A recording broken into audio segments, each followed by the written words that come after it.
Нестареющая классика на сцене театра драмы имени Виктора Савина. На этой неделе Молодежный театр Республики Коми представит премьерный спектакль по роману Михаила Юрьевича Лермонтова «Герой нашего времени».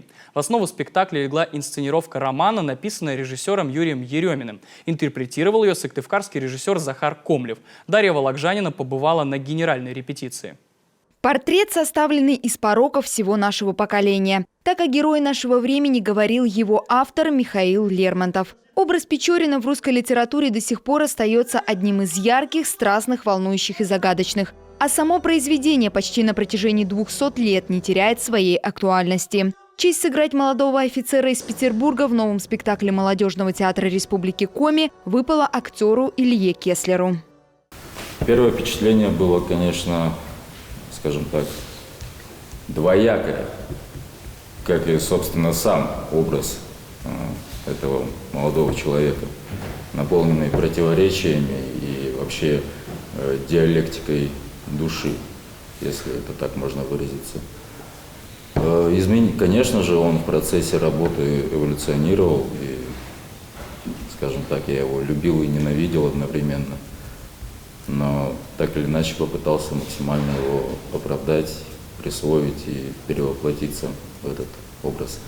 В основу постановки «Героя нашего времени» легла инсценировка режиссера театра имени Моссовета Юрия Еремина, которую на свой лад переработал режиссер Сыктывкарского театра драмы Захар Комлев. В тексте появляется сам Лермонтов, слушатель рассказов Максима Максимыча и обладатель журнала «Печорина», главы «Фаталист» и «Белла». Спектакль «Сага» – такой жанр дали новой постановке. Как отмечает режиссер, это будет песнь про скептика и романтика Печорина. Работаем мы именно в классическом русле, то есть ничего современного, новомодного мы в спектакль не вносили, но все равно как бы со стороны нашего времени сейчас, которое происходит, все равно мы на материал смотрим. А в основном постановка будет классическая, просто классическая. Это с хорошими актерскими работами, с хорошей работой художника, с хорошими световыми работами.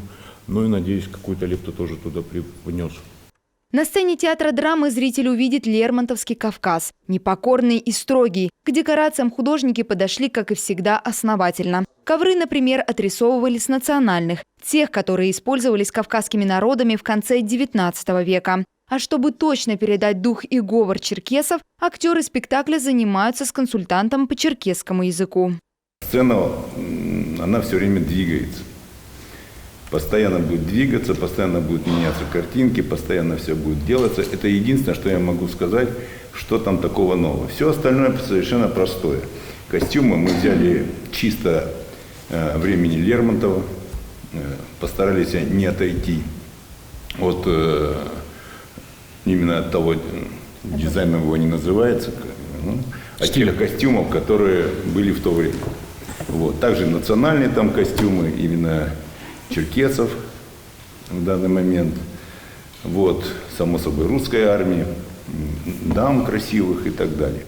«Герой нашего времени» – один из 3 новых спектаклей, который готовит Молодежный театр Республики Коми. Первые его показы состоятся уже на этой неделе, 27 и 28 апреля. В скором времени зрителю представят еще 2 спектакля. «Мань-пупунер» в постановке Максима Соколова и «Чеховскую каштанку», режиссером которой станет Денис Рассыхаев. Дарья Вологжанина, Олег Костромин, телеканал «Юрган».